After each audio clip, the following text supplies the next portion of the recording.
क्या आप poultry farming शुरू करना चाहते हैं लेकिन समझ नहीं आ रहा है कि लोन मिलेगा या नहीं? इस वीडियो में हम जानेंगे step by step eligibility criteria, जरूरी दस्तावेज, किन बैंक से आपको लोन मिल सकता है, वो भी बिना किसी घुमा फिरा के। आज ये वीडियो आपके लिए काफी इंपॉर्टेंट होगा। अगर कोई भी किसान पोल्ट्री फार्मिंग से शुरुआत करना चाहते हैं लेकिन समझ नहीं आ रहा है कि लोन कैसे मिलेगा, कौन देगा, कौन से डॉक्यूमेंट चाहिए, ये सारी जानकारी एक ही वीडियो में मिल जाएगी। तो सबसे पहले हम बात करते हैं कि कौन इस लोन के लिए पात्र होगा। तो जो किसान 18 से 65 साल की आयु का है वो इस मुर्गी पालन के लोन के लिए अप्लाई कर सकता है। भारतीय नागरिक होना चाहिए और पहली बार अगर पोल्ट्री फार्मिंग बिजनेस शुरू कर रहे हैं तो ही आप इस लोन को ले सकते हैं। सबसे जरूरी बात, आपके पास एक प्रॉपर बिजनेस प्लान और प्रोजेक्ट रिपोर्ट होना बहुत ही जरूरी है। अगर आप SC ST और महिला उद्यमी है तो आपको इस लोन के साथ सब्सिडी भी दी जाएगी। पूरी जानकारी स्टेप बाय स्टेप समझिए। अब सबसे पहले जानते हैं आवेदन के समय आपके पास कौन कौन से डॉक्यूमेंट होना जरूरी है ताकि आपको आवेदन में कोई प्रकार की समस्या ना हो। तो सबसे पहला डॉक्यूमेंट रहता है आपका Aadhaar card, number 2 PAN card, number 3 मूल निवास प्रमाण पत्र, नंबर 4 बैंक स्टेटमेंट और नंबर 5 है जमीन के दस्तावेज, नंबर 6 एक प्रोजेक्ट रिपोर्ट होनी चाहिए और नंबर 7 है फोटो और सिग्नेचर। याद रखें सभी डॉक्यूमेंट साफ और वैध होना चाहिए। अगर कोई भी गड़बड़ी पाई गई तो आपका लोन रिजेक्ट हो सकता है।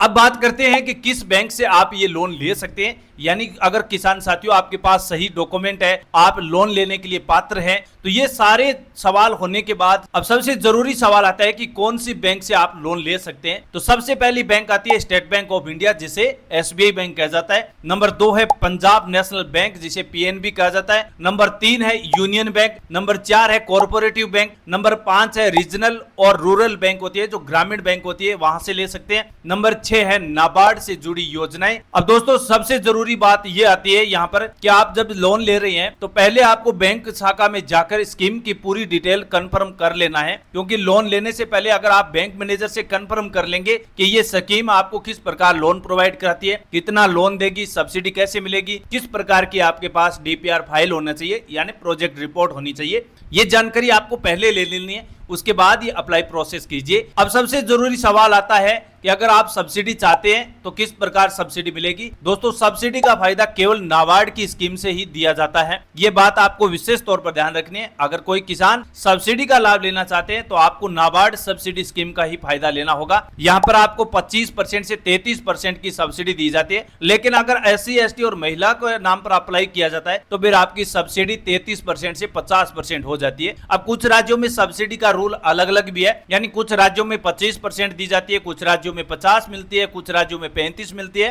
तो ये सब्सिडी अलग अलग राज्यों के अनुसार मिलती है। लेकिन आप कमेंट करके ये जरूर बताना कि आप कौन से राज्य से इस वीडियो को देख रहे हैं। मैं आपको ये बात बता दूंगा कि आपके राज्य में कितनी सब्सिडी दी जा रही है। लोन लेने के बाद अनुदान आवेदन करना पड़ता है, यानी सब्सिडी का फायदा लेने के लिए जब आपका आवेदन प्रोसेस पूरा हो जाता है तो आपके पास एक सब्सिडी का आवेदन फॉर्म दिया जाता है। उस आवेदन फॉर्म को भरना होता है, उसी के बाद ही आपको सब्सिडी दी जाती है। सबसे जरूरी सवाल आता है कि लोन के लिए अप्लाई कैसे किया जाएगा। तो अप्लाई करने के 2 तरीके होते हैं, आप दोनों में से एक तरीका अपनाकर लोन के लिए अप्लाई कर सकते हैं। नंबर 1 अप्लाई करने की प्रोसेस है बैंक में जाकर आपको फॉर्म भरना होता है, डॉक्यूमेंट देना होता है, एप्लीकेशन फॉर्म जमा करवाना है। उसके बाद फॉर्म की जांच की जाएगी और जांच अगर सही पाई गई तो आपका लोन अप्रूवल कर दिया जाएगा। नंबर 2 प्रोसेस है ऑनलाइन पोर्टल से कर सकते हैं। अब ऑनलाइन पोर्टल आप जन समर्थन पोर्टल पर कर सकते हैं या फिर नाबार्ड पोर्टल पर जाकर भी अप्लाई प्रोसेस कर सकते हैं। अब इस लोन के लिए अप्लाई करने से पहले एक बात जरूर ध्यान रखें, अगर आपकी प्रोजेक्ट रिपोर्ट अच्छी तरह से तैयार नहीं होगी तो आपका लोन रिजेक्ट हो सकता है, क्योंकि बैंक का पहला सवाल उसी पर आता है,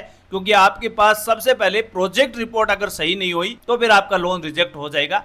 अब कुछ किसानों के दिमाग में सवाल आ रहा होगा कि प्रोजेक्ट रिपोर्ट क्या होती है। तो प्रोजेक्ट रिपोर्ट दोस्तों ये होती है कि अगर आप जिस प्रकार का बिजनेस कर रहे हैं, जैसे आप पोल्ट्री फार्मिंग के लिए 100 मुर्गियों से पोल्ट्री फार्मिंग चला रहे हैं या 50 मुर्गियों से पोल्ट्री फार्मिंग चला रहे हैं, तो उस पर ये मेंशन किया होता है उस प्रोजेक्ट रिपोर्ट में कि इस प्रोजेक्ट रिपोर्ट से ये तय किया जाता है कि आपके पास कितनी मुर्गी है, कौन से ब्रांड की मुर्गी है, यानी कौन से ब्रीड की मुर्गियां हैं, आपके मुर्गी फार्म पर कितनी लागत आई है, आप मुर्गियों को कौन सा फीड दे रही हैं, आपकी टोटल लागत कितनी होगी, एक साल में कमाई कितनी होगी, ये बात उस प्रोजेक्ट रिपोर्ट में तैयार की होती है। और एक बात ध्यान रखें, ये प्रोजेक्ट रिपोर्ट कि जिस किसी से बनाना है तो वो किसी भी प्रकार का अनुभव से होना जरूरी है। यानी जो पुराना कस्टमर है, जो रेगुलर आपकी प्रोजेक्ट रिपोर्ट बनाते हैं, उसी से अनुभव के अनुसार ही आप बनवाइए, क्योंकि ऐसे कैसे किसी से बनाएंगे तो आपकी रिपोर्ट सही नहीं होगी और फिर आपका लोन रिजेक्ट हो जाएगा। अब आपको बिल्कुल साफ साफ समझ में आ गया होगा कि पोल्ट्री फार्मिंग लोन के लिए कौन पात्र है, क्या दस्तावेज चाहिए और कैसे अप्लाई करें। अगर ये जानकारी आपके काम आई है